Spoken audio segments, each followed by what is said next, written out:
اور ایک یہ تربیت ہے جو اہل ایمان کی محمد عربی نے کی تھی. 313 ہو کے جبر کی قوتوں کے خلاف کھڑے ہو گئے.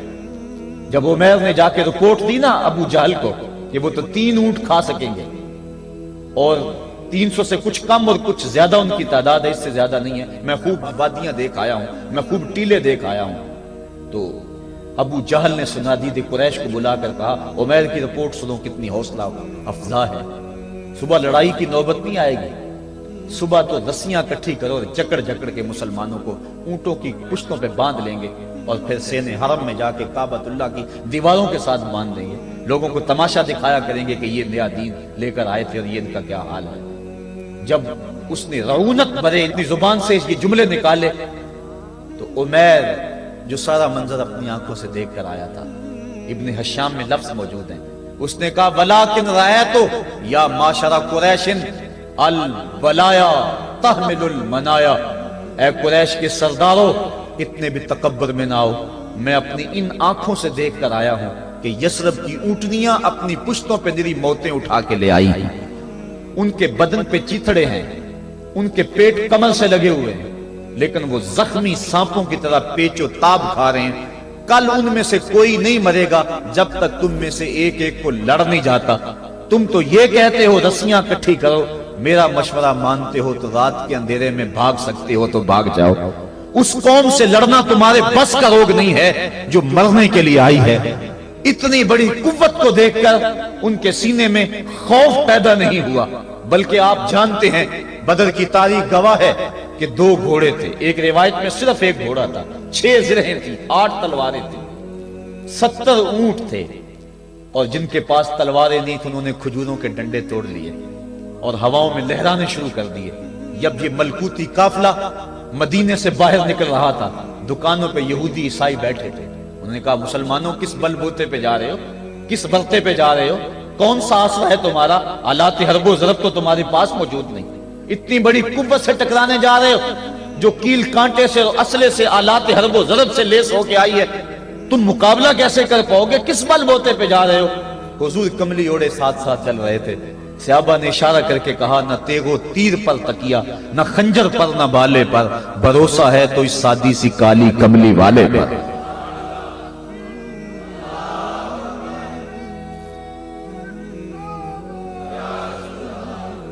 اب اس ماحول میں جبکہ کفار پورا لاؤ لشکر لے کے آئے اور ابو جہل نے کہا اعلان کر دو لنا عزا ولا عزا لکم، یہ ان کے بت کا نام ہے. ہمارے پاس عزا ہے تمہارے پاس عزا نہیں، ہمارے پاس لات ہے تمہارے پاس لات نہیں، ہمارے پاس منات ہے تمہارے پاس منات نہیں، ہمارے 360 خدا اور تمہارا ایک خدا، مقابلہ ہی کوئی نہیں. اس نے کہا کھڑے ہو کے اونچی جگہ پہ کہا اپنے نقیب کو اعلان کرو لنا عزا ولا عزا لکم. حضور کے کانوں میں آواز پڑی، فرمایا علی تم بھی اونچے ٹیلے پہ کھڑے ہو جاؤ اور تم ان کو جواب میں کہو اللہ مولانا ولا مولا لکم، اللہ ہمارا مولا ہے تمہارا مولا کوئی نہیں ہے.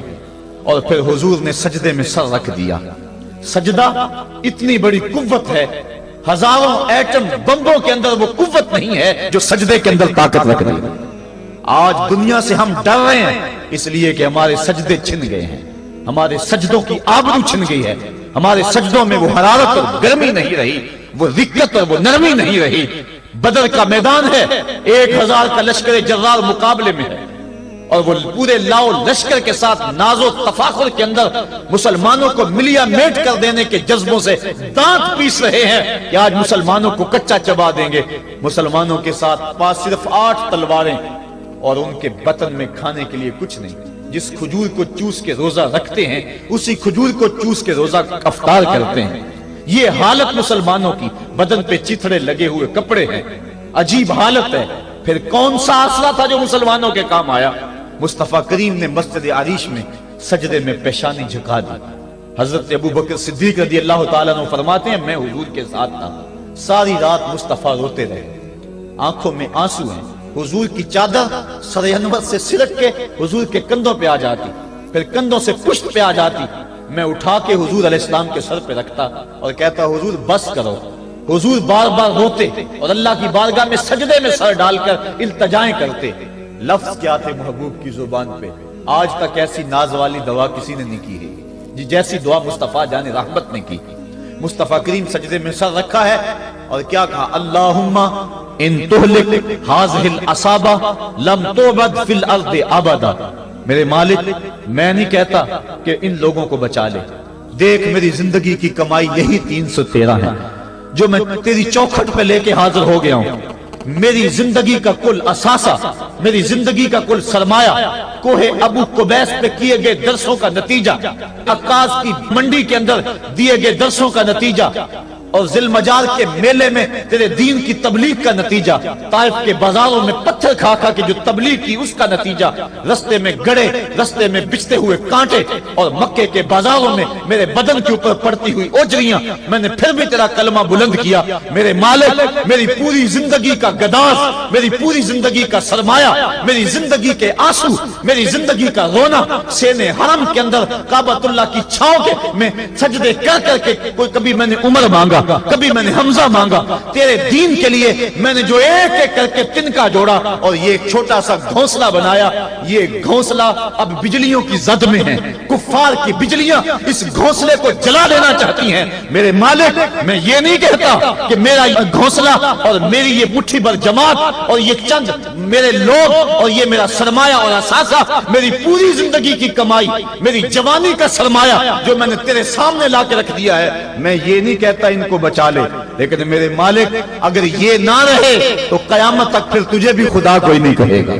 ان تہلک ہذہ العصابہ لم تعبد فی الارض ابدا، اگر یہ نہ رہے تو قیامت تک تیرے نام کے ڈنکے بجانے والے بھی دنیا پہ نہیں ہوں گے۔ یہ حضور نے اللہ کی بارگاہ میں دعا کی اور سجدے میں سر رکھا ہے۔ حضور علیہ السلام کی آنکھوں میں اشک جاری ہیں، سجدے سے قوت حاصل کی جا رہی ہے۔ دشمن کے مقابلے میں مصطفیٰ کریم سجدے میں سر رکھ کے اللہ سے آرزو کر رہے ہیں۔ حضرت سیدنا صدیق اکبر فرماتے ہیں اچانک حضور نے سر اٹھایا، میں خوش ہو گیا کہ حضور کے چہرے پہ مسکراہٹ تھی۔ حضور مسکراتے ہوئے فرمایا ابشر یا ابا بکر ھذا جبریل آخذ بعنان فرسہ، ابو بکر بشارت ہو، وہ جبریل اللہ کی مدد لے کر آ گئے۔ تو یہ سجدے تھے جن سجدوں نے ظالم اور جابر قوتوں کا منہ توڑ کے رکھ دیا۔ حضرت علی المرتضیٰ روایت کرتے ہیں رضی اللہ تعالیٰ عنہ، فرماتے ہیں میں نے ہاتھ میں تلوار تھامی اور میدان میں کود پڑا، میں نے کئی کافروں کو واصل جہنم کیا، پھر پلٹ کے دیکھا کہ میں حضور کی زیارت کر لوں، لیکن مجھے حضور نظر نہ آئے۔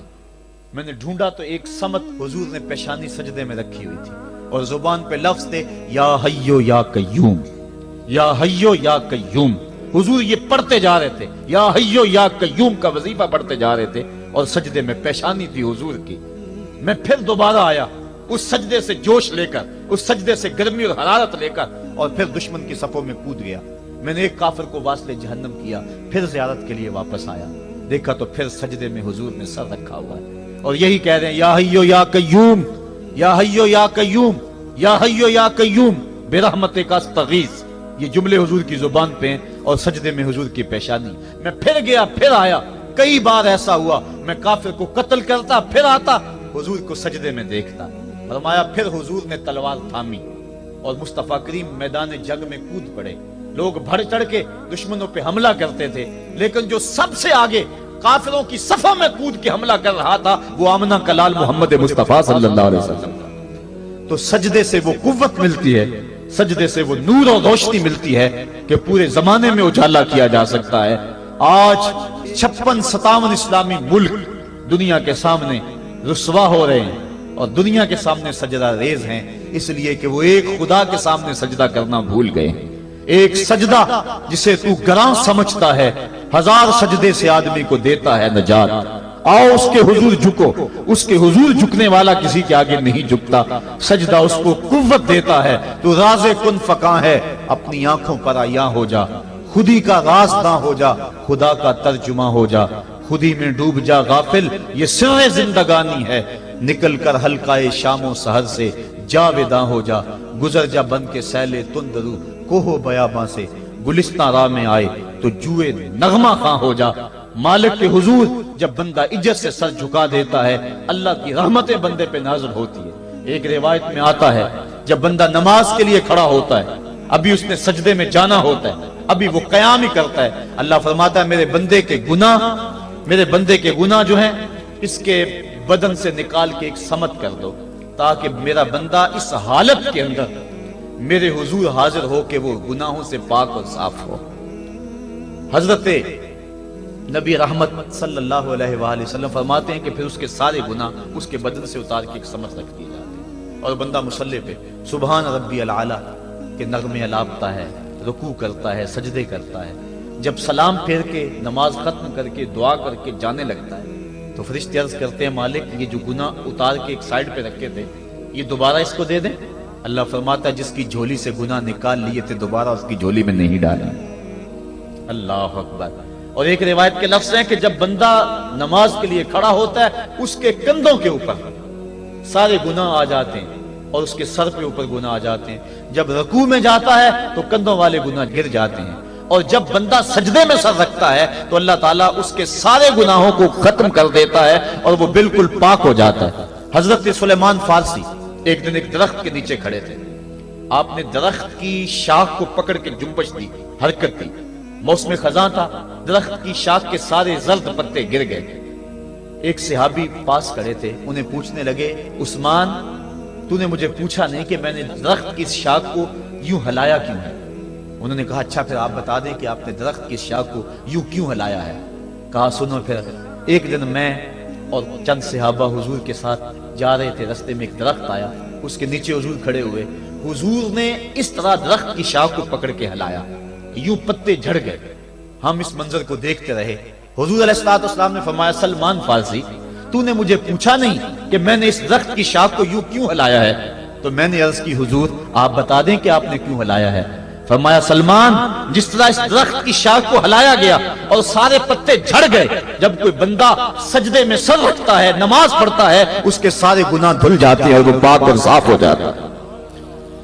ایک دن فرمایا صحابہ اگر کوئی بندہ اس کے گھر کے سامنے سے نہر گزرتی ہو اور وہ دن میں 5 مرتبہ اس نہر کے اندر غسل کرے تو بتاؤ اس کے بدن کے اوپر کوئی میل کچیل رہ جائے گا؟ عرض کی نہیں۔ فرمایا اس طرح جو 5 نمازیں پڑھتا ہے اس کے بدن کے اوپر گناہوں کا میل نہیں رہتا۔ فرمایا الصلاۃ معراج المومنین، نماز مومنوں کا معراج ہے۔ عماد الدین الصلاۃ، نماز دین کا ستون ہے۔ حبب الی من دنیاکم ثلاث الطیب والنساء وجعلت قرۃ عینی فی الصلاۃ، مجھے تمہاری دنیا سے صرف 3 چیزیں پسند ہیں، خوشبو، منکوحہ بیویاں، اور میری آنکھوں کی ٹھنڈک نماز میں رکھی ہے۔ اور حضور نے یہ بھی ارشاد فرمایا من ترک الصلاۃ متعمدا فقد کفر، جس نے جان بوجھ کے نماز چھوڑی گویا اس نے کفر ہی تو کیا، یعنی کافروں والا کام کیا۔ حضرت امام فخر الدین رازی نے تفسیر کبیر میں لکھا حافظوا علی الصلوات والصلاۃ الوسطی، اس آیت کریمہ کے تحت ایک عورت مدینے کی گلیوں میں چیخ رہی ہے اور کہنے لگی مجھے حضور کے در کا پتہ بتاؤ۔ حضور کی چوکھٹ کا پتہ بتلایا گیا، وہ حاضر ہوئی۔ آقا کریم صلی اللہ علیہ وسلم کی خدمت میں عرض کی حضور میرا خامد سفر پہ گیا ہوا تھا اور میں نے اس کی عدم موجودگی کے اندر زنا کر لیا، حمل ٹھہر گیا اور جو بچہ پیدا ہوا میں نے مارے شرم کے اس بچے کو سرکے کے مرتبان میں ڈال دیا اور پھر اسی سرکے سے میں لوگوں کو فروخت کرتی رہی ہوں۔ اب جب کہ میرا ضمیر جاگا ہے میں آپ کی خدمت میں حاضر ہوئی، مجھے بتایا جائے کہ میرے گناہ کا بھی کوئی کفارہ ہے۔ حضور نے ارشاد فرمایا جو تو نے زنا کیا ہے اس کی سزا رجم ہے چونکہ تو شادی شدہ ہے، اور جو تو نے بچے کو قتل کیا ہے قتل کی سزا قتل ہے، اور جو تو نے سرکہ بیچا ہے فقد ارتکبت کبیرہ، تو نے کبیرہ گناہ کیا ہے، اس کی سزا تو قیامت کے دن پائے گی۔ اس کے بعد حضور فرمایا ان تینوں گناہوں کی یہ سزا ہے، لیکن جس طرح تو گھبرائی ہوئی آئی تھی میں تو یہ سمجھا تھا شاید تیری نماز اثر قضا ہو گئی ہے۔ اب آپ اندازہ کریں کہ نماز کی اہمیت کیا ہے اور ہم اس بات میں کتنی سستی کرتے ہیں۔ کسی سے پوچھا جائے نا آؤ نماز پڑھنے چلے، وہ کہتے ہیں بس یار میرے کپڑے پلید ہیں، کپڑے میرے پاک نہیں ہیں۔ تیرے کپڑے کیسے پاک رہ سکتے ہیں؟ تو اللہ کے حضور جھکنا نہیں جانتا، تیرے کپڑے بھی پلید ہیں، تیرا دل بھی پلید ہے، تو اس کے حضور جھک کے تو دیکھ، قلب بھی ستھرا کر دے گا، تیری روح کو بھی پاکی دے دے گا، تیرے قلب کو بھی طہارت بخش دے گا۔ تو اس کے حضور آ جھک، اس کے حضور سجدوں سے اللہ کے حضور خراج پیش کر اپنی محبتوں کا جب بندہ سجدے میں سر رکھتا ہے اللہ فرشتوں میں فخر کرتا ہے، میرے بندے کو دیکھو نا، بالآخر میرے حضور ہی جھکا ہے نا، کتنے گناہ کیے اس نے، کتنے جرم کیے اس نے، لیکن بالآخر میرے حضور آیا اور اپنے گناہوں کی معافی مانگتا ہے، فرشتوں گواہ ہو جاؤ میں نے اپنے اس بندے کی مغفرت فرما دی۔ تو اللہ کے حضور نماز پڑھنے والا، بلکہ ایک روایت مسند امام احمد بن حنبل میں موجود ہے، حضور فرمایا جب بندہ نماز کے ارادے کے لیے اٹھتا ہے اور وضو کرنے کے لیے، جب پانی کا پہلا قطرہ چلو پہ لیتا ہے، جو ہی اس کے بدن سے وضو کا پانی چھوتا ہے اللہ اس کے گناہوں کو معاف فرما دیتا ہے۔ جس نماز کے قصد کے لیے اٹھیں اور وضو کریں اور پانی چھوتے ہی گناہ معاف ہو جائیں، اگر اس نماز کا اعلیٰ درجہ سجدہ کر دیا جائے تو پھر مالک کی کتنی رحمت نازل ہوگی، یہ کتنی بڑی دولت ہے، یہ کتنا بڑا سرمایہ ہے جس سے ہم لوگ محروم رہ جاتے ہیں۔ آؤ اللہ کی رحمتیں سجدے میں ڈھونڈے، سجدے میں پیشانی رکھ کے جب ہم اس کی رحمت کو مانگے تو وہ مالک ہمارے اوپر رحمتیں نازل کرے گا۔ آج پوری دنیا کے اوپر مسلمانوں کے ساتھ جو حالات ہیں وہ کسی سے مخفی نہیں، کوئی کہتا ہے کہ معاشی طور پہ مسلمان کمزور ہیں، اس وجہ کو بھی میں تسلیم کرتا ہوں، مسلمان کے پاس آلات حرب و ضرب بھی موجود نہیں ہیں، اس وجہ کو بھی تسلیم کر لیا جائے، سیاسی طور پہ مسلمان کمزور ہیں، اس وجہ کو بھی تسلیم کر لیا جائے، یہ ساری وجہیں اپنی جگہ پہ، لیکن یہ بھی تو سنو مسلمانوں کی تعداد اس وقت 1.40 کروڑ ہے، افرادی قوت اتنی کبھی بھی مسلمانوں کی نہیں ہوئی تھی، اس وقت مسلمانوں کے پاس ایٹمی طاقت موجود ہے، اتنی قوت عسکری کبھی بھی مسلمانوں کے پاس نہیں ہوئی تھی، 56 اسلامی ملک ہیں جن میں قیمتی معدنیات سے اور تیل کی دولت سے اور سونے کی قیمتی معدنیات سے یہ مسلمان مالا مال ہیں، کیا کچھ نہیں ہے جو مسلمانوں کے پاس نہ ہو، لیکن ایک دولت چھن گئی مسلمانوں کے پاس، وہ سجدے کی آبرو، وہ سجدے کی عزت، وہ پیشانی رکھ کے اس رب کو پکارنا جو سب سے اعلیٰ ہے، جو سب سے بالا ہے، جس نے موسیٰ کے فرعون کو نیل کی موجوں میں ڈبو دیا۔